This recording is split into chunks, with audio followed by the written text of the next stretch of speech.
boa noite. É um grande prazer estar aqui com vocês.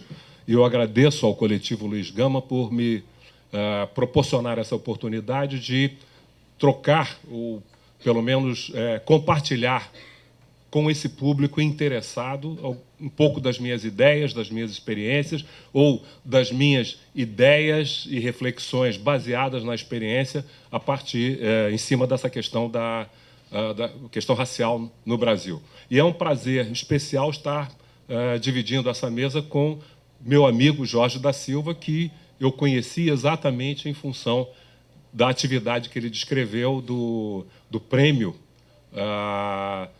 100 anos de abolição, o negro e o direito, que o destino, de alguma forma, me levou a ser um dos membros da banca. E eu digo para vocês que foi uma surpresa imensa. As obras não eram identificadas quando percebemos que aquela obra vinha, aquele trabalho tão bom, era de um coronel da PM, e o que ajudou a quebrar alguns preconceitos para nós também. Bem, tem ação afirmativa. Eu não quero falar especificamente da ação afirmativa, até porque trata-se de algo que nós já vencemos. Com a decisão do Supremo, alguns anos atrás, 3 anos atrás, se eu não me engano, que considerou constitucionais essas medidas. Essa é uma discussão que, de uma certa forma, ficou para trás, embora alguns órgãos da mídia, como o Globo, teimem em tentar ressuscitá-la. Mas eu quero usar esse tema da ação afirmativa de uma outra forma. Porque, na verdade, eu considero que nós estamos vivendo no Brasil um momento singular, um momento muito importante.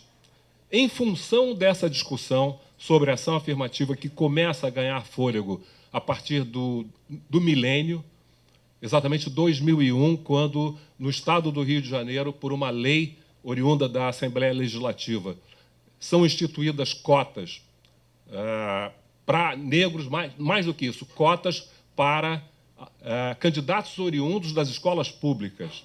E dentro desses candidatos oriundos das escolas públicas, um percentual para negros, e isso é muito importante, porque um dos ataques que essas medidas sofreram foi de que os brancos pobres estariam sendo prejudicados, quando, na verdade, se eu fosse um branco pobre com interesse de colocar meu filho numa escola pública, eu estaria de joelhos agradecendo ao movimento negro, porque, graças a essa discussão do movimento negro, alunos das escolas públicas brancos estão entrando na universidade. Ora, mas naquele momento se inicia, então, uma polêmica que ganha corpo à medida que essas políticas vão sendo adotadas por outras universidades, não por lei, mas por decisão dos seus conselhos universitários. Eu me refiro aqui à Universidade do Estado da Bahia, a UNEB, a Universidade de Brasília, a UNB, a Universidade Federal da Bahia e a dezenas de outras universidades públicas federais, estaduais, por todo o Brasil, até que, coisa de 3 anos atrás, também o governo federal adota essa política para todas as universidades federais, ao mesmo tempo também que medidas dessa natureza são adotadas na área do emprego, particularmente do serviço público, por municípios, estados e, finalmente, pelo governo federal. Ora, o principal impacto dessas políticas, para mim, evidentemente, considerando-se a possibilidade que agora jovens negros e pobres estão tendo de ingressar em algumas das melhores escolas de nível superior do Brasil, para além desse impacto, eu considero que a adoção dessas políticas tem tido um resultado extremamente positivo, que é enfiar goela abaixo de setores importantes das elites brasileiras a discussão de fundo, ou seja, não sobre cotas, sobre ação afirmativa, mas sobre a questão racial. Uma discussão tradicionalmente considerada no Brasil desagradável, embaraçosa, perturbadora, desnecessária, já que isso teria sido resolvido desde a década de 30 com a estruturação do mito da democracia racial, a ideia de que nós, no Brasil, não temos esse tipo de problema. E parece essa uma contribuição especificamente brasileira a essa discussão, já que outros argumentos são usados em outros países, nos Estados Unidos, por exemplo, mas uma contribuição brasileira à ideia de que seria perigoso discutir a questão racial, já que isso provocaria o racismo. Me parece um raciocínio extremamente tortuoso. E para nós que estamos do outro lado dessa mesa de debate, que consideramos fundamental a discussão da questão racial, não apenas para os negros, como já foi dito aqui, mas para o conjunto da sociedade brasileira, para que o Brasil possa fechar essa ferida exposta, que é o racismo, para nós, trata-se de um momento extremamente auspicioso, promissor, já que nós conseguimos divisar no horizonte a possibilidade de que venham a ser adotadas no Brasil medidas mais amplas e profundas para enfrentar o problema do racismo, já que a ação afirmativa não acaba com o racismo, assim como não melhora o ensino público. Porque se ela fizesse isso, seria um efeito muito surpreendente, tal como a gente tomar, por exemplo, uma vacina contra a varíola e ficar imunizado contra o tétano. A ação afirmativa não pretende acabar com o racismo nem melhorar o ensino público, ela pretende proporcionar igualdade de oportunidades em determinados setores, como, por exemplo, o ensino superior ou o mercado de trabalho. E isso ela tem feito dentro das suas possibilidades. Mas a sociedade brasileira tem sido obrigada a discutir essa questão. E isso é promissor. E, de uma certa forma, é como se nós retornássemos no tempo, pegássemos uma máquina do tempo e voltássemos lá a meados do século XIX, altura de 1850, quando os setores mais antenados da sociedade brasileira, das elites brasileiras, entraram numa discussão a respeito da questão racial, não em função de políticas de ação afirmativa que, na verdade, nem existiam naquela época, mas em função de uma coisa que elas viam, essas elites percebiam como absolutamente inevitável, que era a abolição da escravatura por força da Revolução Industrial. Ou seja, a Revolução Industrial produzia uma realidade em que se mudavam as relações de trabalho, era preciso preparar de outras formas os trabalhadores e, aparentemente, a escravidão não se casava com isso. Mas, mais do que isso, era preciso ampliar os mercados de consumo. E aí a gente vai entender por que a Inglaterra, que foi o país líder na Revolução Industrial, vai pressionar o Brasil e outros países para acabarem com a escravidão. Porque escravo não era consumidor. Era preciso transformar o escravo em trabalhador assalariado, livre e consumidor. E aí nós vamos entender, então, por que a implementação, não implementação, mas a adoção artificial das chamadas leis para inglês ver, como o Jorge da Silva mostrou, que absolutamente não funcionaram. Era uma forma de empurrar com a barriga. Ao mesmo tempo, esses setores, então, previam que a sociedade brasileira, uma vez feita a libertação dos escravos, teria uma população livre de maioria não branca. Segundo o censo de 1850, em 2 milhões de habitantes, nós tínhamos 500 mil brancos e 1,5 milhão de não brancos, negros, índios e mestiços. Ora, naquela época, predominavam as ideias que hoje nós consideramos racistas, mas que não eram vistas assim naquele momento. Eram as ideias das ciências sociais e humanas, e da biologia e da medicina, pelas quais a sociedade brasileira, a raça humana, a espécie humana, era dividida em raças, e não apenas isso, mas havia uma hierarquia em que os brancos estavam colocados no topo e os não brancos se dividiam desigualmente pelas bases. Isso é uma construção sócio-histórica, o que significa que diferentes sociedades construíram isso a partir de uma mesma matriz de forma um pouco diferente. Dessa forma, o conceito de branco nos Estados Unidos é diferente do conceito de branco no Brasil. Mesmo nos Estados Unidos, esse conceito de branco foi sendo construído de uma tal forma que, com o tempo, irlandeses, italianos e judeus que não eram considerados brancos acabaram absorvidos como brancos. E no Brasil nós temos uma realidade em que uma pessoa pode ser branca no Nordeste e negra no Rio Grande do Sul. Isso é fruto de uma construção sócio-histórica em que se adapta a cada região diferentemente. Muito bem. A partir dessas ideias, das ideias que predominavam na época, pior do que negro e pior do que índio era o mestiço. para o conde de Gobineau, que foi embaixador da França no Brasil e amigo pessoal de Pedro II, o Brasil absolutamente não teria futuro, porque grande parte da sua população, inclusive uma parcela das suas elites, era constituída de pessoas de origens incertas, de não brancos. E, para essa visão, os mestiços eram piores, então, do que os negros, do que os índios, e o Brasil não teria futuro. Mas, como não poderia deixar de ser, tanto no Brasil como na América Latina em geral, que compartilhava essa mesma questão, construiu-se uma outra teoria pela qual, não, nem todos os mestiços são inferiores. Existem dois tipos de mestiços. Os mestiços inferiores, mais próximos fenotípica e culturalmente dos negros e dos índios, e que vão desaparecer na competição com os mais aptos, e aí essas ideias ganham cores darwinistas, embora Charles Darwin jamais tenha falado sobre isso. Então, esses mestiços inferiores desapareceriam, enquanto os mestiços superiores, mais próximos do branco, seriam absorvidos, seriam assimilados na população branca. Ora, é interessante a gente perceber que, no Brasil, essas duas vertentes de visões em relação à mestiçagem convergiram numa política, que foi a política de promoção da imigração europeia para melhorar a raça brasileira. Isso é textual, eu não estou absolutamente interpretando. E, de início, o alvo, o modelo ideal dessa política de imigração não eram os europeus de maneira geral, mas eram os europeus do norte. Os louros dolicocéfalos da Pomerânia constituíam o tipo ideal desse imigrante. No final, eles tiveram que aceitar europeus menos desejáveis, europeus do sul, italianos, espanhóis e outros.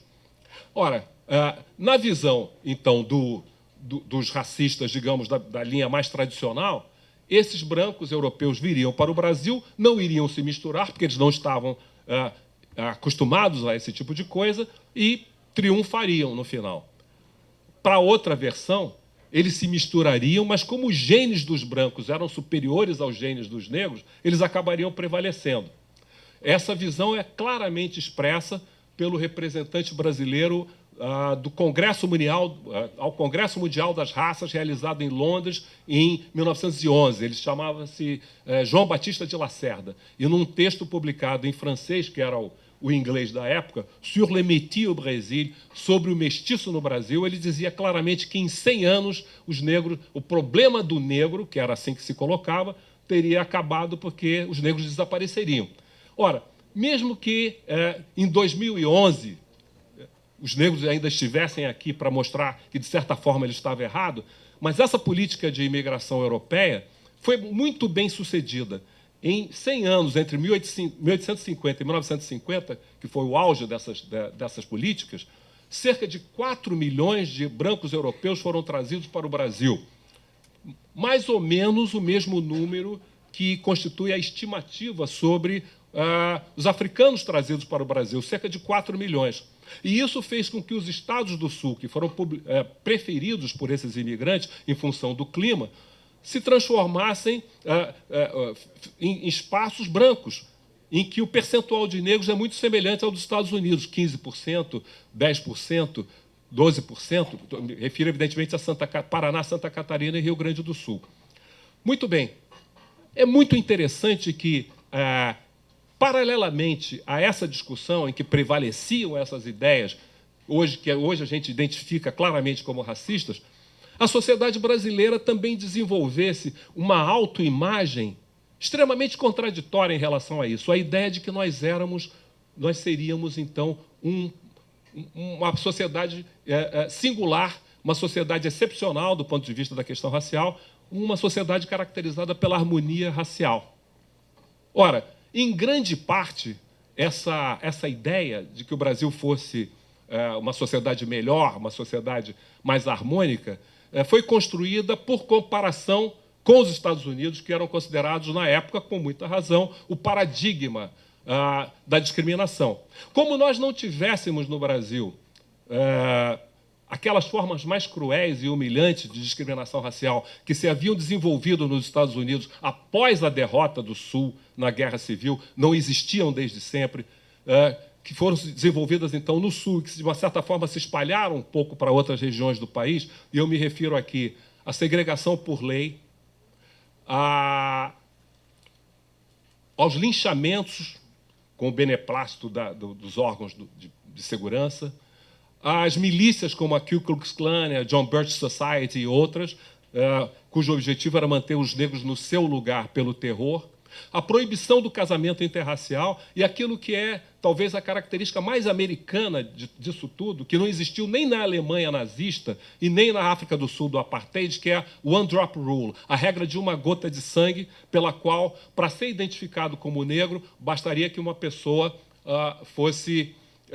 tivesse um ancestral, por mais distante possível, conhecido, evidentemente, que fosse negro, que é uma regra absolutamente absurda, que, na verdade, foi adotada pela primeira vez, se transformou em lei em 1920, na legislação da Virgínia, ou seja, é um processo de construção. Como nós não tivéssemos nada disso no Brasil, o Brasil era melhor que os Estados Unidos, algo que a gente pode até aceitar. E de ser melhor do que os Estados Unidos, nós passamos a ideia, ao exagero de que nós seríamos o modelo positivo. Ora, é claro que para se acreditar nisso, era preciso que nós deixássemos de lado, que os brasileiros deixassem de lado as evidências de que aqui no Brasil havia formas de discriminação, de preconceito, de segregação, não por lei, que essa segregação que eu vivenciei pessoalmente no Rio Grande do Sul, terra da minha mãe, onde eu ia quando era criança e adolescente, e que havia clubes de brancos e clubes de negros, absolutamente separados. Festas de brancos e festas de negros na favela e nos sindicatos. Ou seja, não era por lei, mas era por costume. E eu estou aqui diante de pessoas que são estudiosas do direito. Lei e costume são fenômenos do mesmo universo, e muitas vezes a lei é apenas o costume sancionado pelo Estado. E muitas vezes também o costume é mais poderoso em determinados comportamentos do que a lei. Ora, essa ideia, então, de que o Brasil não apenas era melhor do que os Estados Unidos, que o Brasil era um país caracterizado pela harmonia racial, na verdade, eu digo que, fruto, em parte, dessa comparação com os Estados Unidos, faz parte do próprio DNA da identidade nacional brasileira, se considerarmos que um dos alicerces dessa identidade, dessa ideologia, é o mito da democracia racial. 2, que esse mito da democracia racial foi construído, em parte, como eu mostrei, e existe uma ampla bibliografia sobre isso, em comparação com os Estados Unidos. E mais, que o intelectual responsável por dar um arcabouço científico à ideia de democracia racial, de harmonia racial, o sociólogo Gilberto Freire, estudou nos Estados Unidos, onde foi discípulo do antropólogo judeu-alemão Franz Boas, que foi responsável por levar áreas mais progressistas às ciências sociais nos Estados Unidos em relação à questão de raça.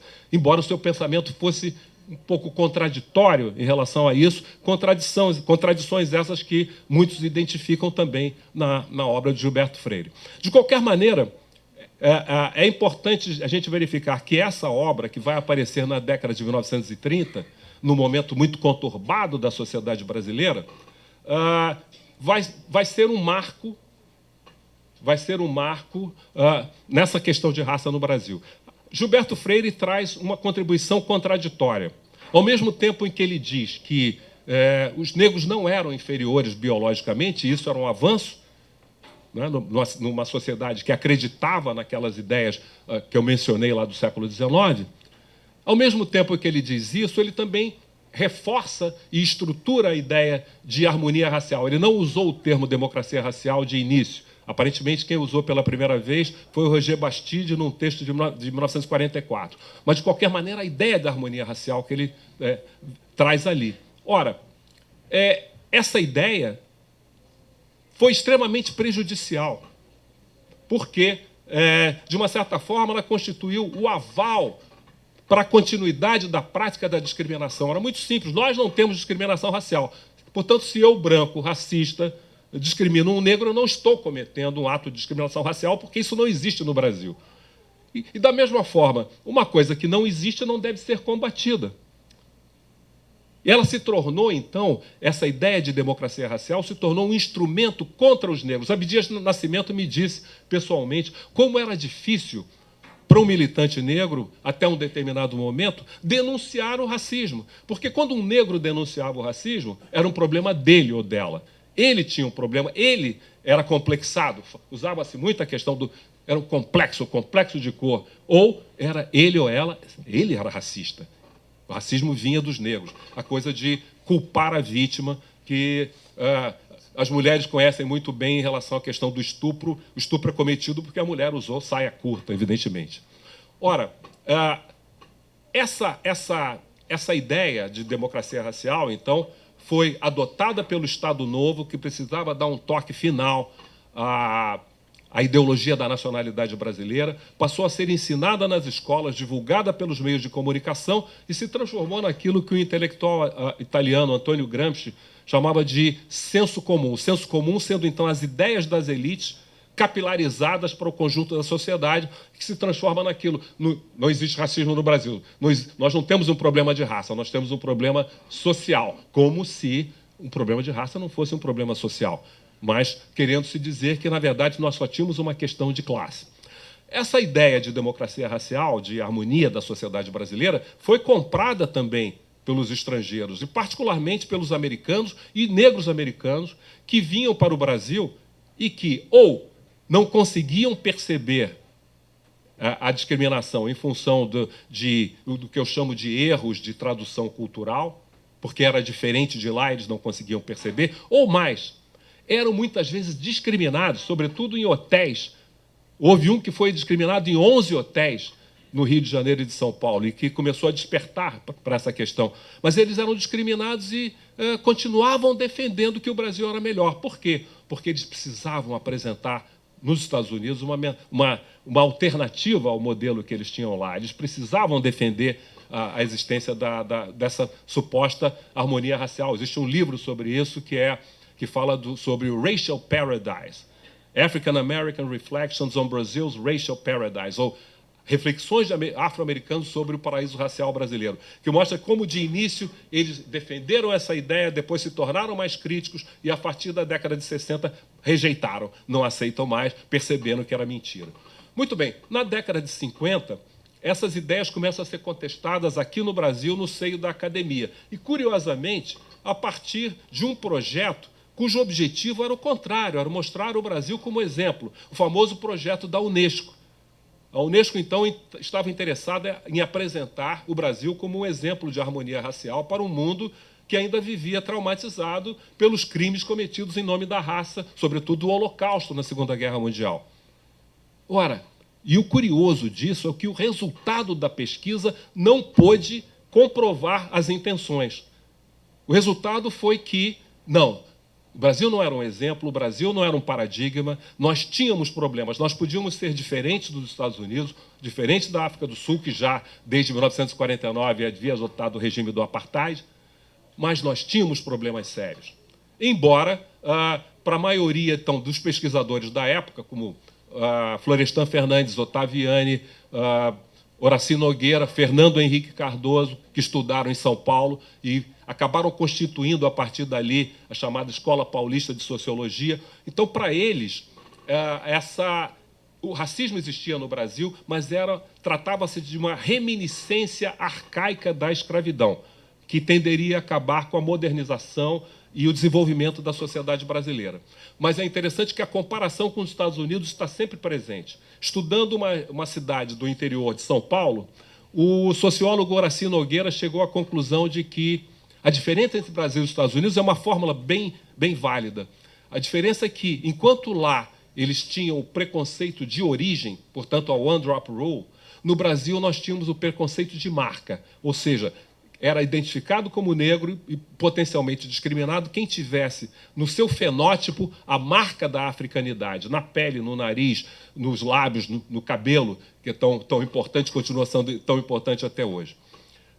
Eu diria que essa fórmula está correta apenas com uma pequena... Claro que ela tende a comprimir, ela tende a simplificar É claro que nos Estados Unidos também funciona o preconceito de marca. Quando eu vou aos Estados Unidos, ninguém precisa tentar identificar a minha origem para saber que eu sou negro. Só que lá existe também o de origem, ou seja, uma pessoa fenotipicamente branca pode ser classificada como negra em função da sua origem.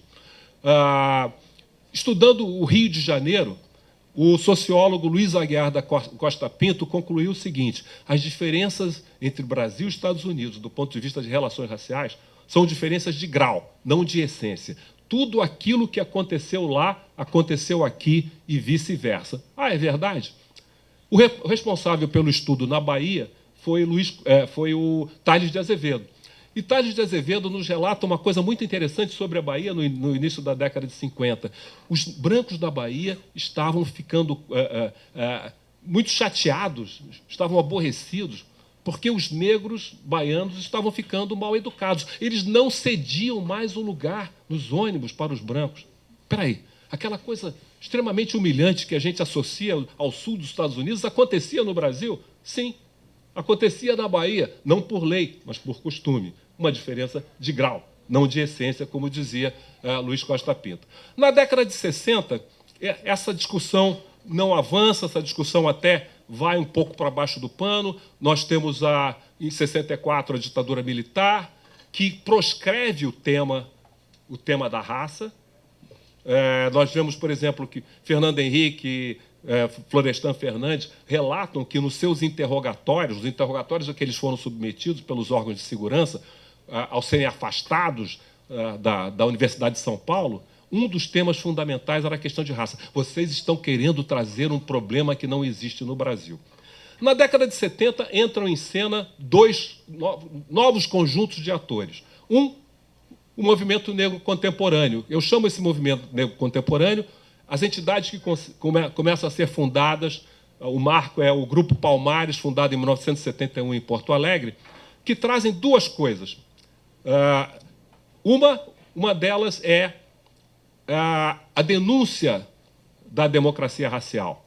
Já naquela época, esses militantes se sentiam suficientemente fortalecidos para denunciarem o mito da democracia racial. E a outra é uma coisa que vem de fora, mas que é incorporada aqui muito produtivamente, que é a construção de uma identidade negra positiva. Nesse sentido, dois movimentos ocorridos fora do Brasil têm uma influência aqui. Um deles é o movimento de descolonização da África, sobretudo os países de língua oficial portuguesa, em função da facilidade de comunicação. E o outro é o movimento nos Estados Unidos, cujo impacto foi maior aqui, eu diria, por dois motivos. Pelo lugar central ocupado pelos Estados Unidos no sistema mundo, e também pelo fato de que o problema dos Estados Unidos, o problema dos negros nos Estados Unidos, era mais parecido com o problema dos negros no Brasil do que o problema dos negros na África, excetuando-se o antigo Zimbábue, a atual Rodésia, e a África do Sul. Tirando esses dois países, no restante a questão era expulsar os colonizadores, que não era exatamente o caso aqui no Brasil. E eles lá nos Estados Unidos vêm com essa coisa muito forte, e que hoje eu vejo aqui, sobretudo nos cabelos, que isso continua presente, que é a construção de uma identidade negra positiva baseada na valorização do fenótipo negro e também na história e na cultura de origem africana, que depois se concretizaram no Brasil. Foi uma vitória parcial do movimento negro, a Lei 10.639, que ainda resta ser plenamente implementada. O outro conjunto de atores que vai contribuir nesse processo são aqueles brasileiros, intelectuais e políticos brasileiros, que foram forçados a se exilar pela ditadura militar e que retornam ao Brasil, da Europa ou dos Estados Unidos, com uma outra visão sobre a questão racial no Brasil. Então, essa conjunção vai favorecer que esse movimento negro, que é pequeno, era pequeno e continua sendo relativamente pequeno do ponto de vista numérico, mas por um trabalho de persuasão, vá influenciando outros setores da sociedade, na academia, na mídia, nos partidos políticos, que vão adotando, pouco a pouco, vão criando instâncias para enfrentar a questão racial, com graus diferentes de sinceridade. Nós vemos, então, que a partir dos anos 80, da década do século passado, vão sendo criados esses conselhos órgãos consultivos, conselhos municipais, estaduais do negro, o nome varia de um lugar para outro. Depois, em 88, o governo federal cria a Fundação Palmares. No início da década de 1990, no Rio de Janeiro, é criada uma Secretaria Extraordinária de Defesa e Promoção das Populações Negras, com o Abdias Nascimento como secretário. Eu trabalhei nessa secretaria, fui chefe de gabinete.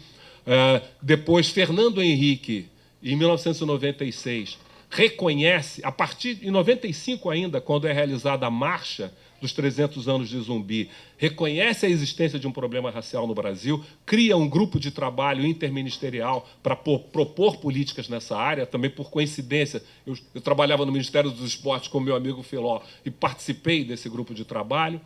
E nós vemos, então, que o Estado, pouco a pouco, vai assumindo a existência de um problema e criando, repetindo com diversos graus de sinceridade, instâncias de enfrentamento dessa questão.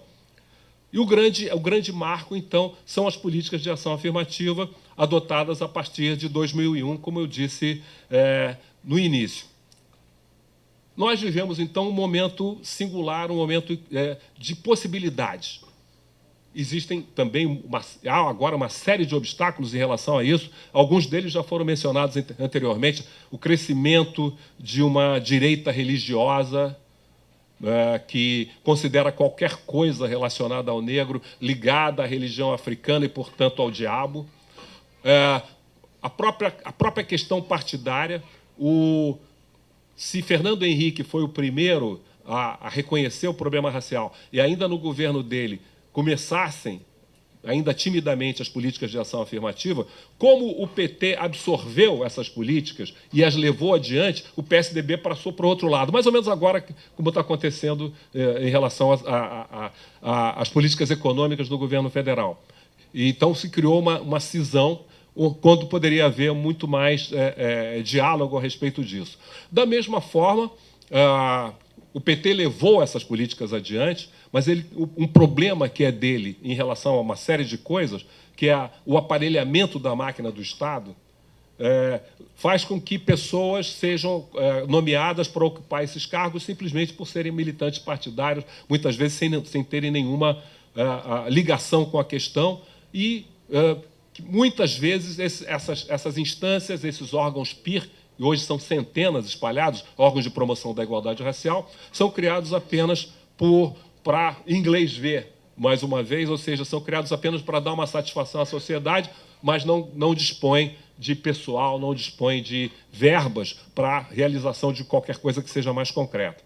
Então, de novo, repetindo as minhas palavras iniciais, eu acho que estar aqui perante vocês, que são pessoas interessadas nesse tema, são pessoas que me parecem dispostas a mergulhar nessa questão, nessa área tão fundamental que é a área jurídica, é mais uma sinalização dessa esperança, da possibilidade de que nós, juntos, intergeracionalmente juntos, internacionalmente juntos, já que a nossa luta se assemelha e se casa nesse momento, o que acontece nos Estados Unidos agora, os jovens negros sendo assassinados pela polícia, minha gente, é exatamente o que acontece aqui. Então, nós nos unirmos em relação a essa questão se torna importante, não apenas para nós, não apenas para eles, mas para nós e para eles, e para pessoas de outras sociedades que se defrontam com o mesmo tipo de problema.